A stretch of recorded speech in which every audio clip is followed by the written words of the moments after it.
চট্টগ্রামের কোলাহলময় শহরের মাঝে এক শান্তিপূর্ণ কোণে দাঁড়িয়ে আছে শত বছরের পুরনো এক মন্দির, গোলপাহাড় কালী মন্দির ও শিব মন্দির। মন্দিরে ঢুকলেই যেন এক অদ্ভুত প্রশান্তি মনের গভীরে প্রবাহিত হয়। ঘণ্টার ধ্বনি কানে যেতে হৃদয়ে বাজে ঈশ্বরের সান্নিধ্যে। ধূপের দোয়া, প্রদীপের শিখা আর স্তব পাঠ সব মিলিয়ে এক পবিত্র আবহ তৈরি করে। যখন জীবন হয়ে পড়ে যান্ত্রিক, তখন মন্দিরের নির্জন কোণ যেন হয়ে ওঠে আত্মাকে জাগ্রত করার এক উপায়। সেখানে কিছু সময় বসে থাকলে মন ফিরে পায় হারানো প্রশান্তি। মন্দির শুধু ইট পাথরের গাঁথনি নয়, এটি ভক্তির স্পন্দনে জাগ্রত এক শান্তির আশ্রয়। 1 মাস পর আমি আবার গোলপাহাড় কালী মন্দিরে এসেছি মাকে প্রণাম করার জন্য। আমার একটা ছোট্ট আশা পূরণ হয়েছিল, আমি তাই মাকে একটা পূজা দেওয়ার জন্য আসছিলাম। আমার মতো অনেকে এখানে পূজা দেওয়ার জন্য আসছে।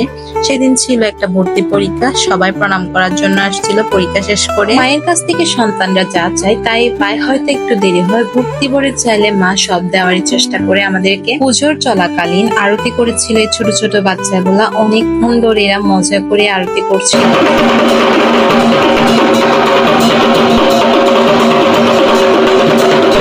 প্রতিটি ধোয়ার কুণ্ডলিতে লুকিয়ে থাকে এক একটি প্রার্থনা। এই শান্তি যেন শুধুমাত্র মন্দিরে পাওয়া যায়। এরপর পূজা শেষ হওয়াতে আমরা প্রসাদ নিতে গিয়েছিলাম। মায়ের ওখানে সবসময় খিচুড়ি প্রসাদে দেওয়া হয়। খিচুড়ি প্রসাদ মানে অনেক মজা। আমরা প্রসাদ খাওয়ার পর কিছুক্ষণ মন্দিরে বসেছিলাম, তারপর আমরা বাসায় চলে এসেছিলাম। আজকের ভিডিও এতটুকু। এই ভিডিওটা যদি ভালো লেগে থাকে অবশ্যই লাইক কমেন্ট করে পাশে থাকবেন, শেয়ার করে দিবেন।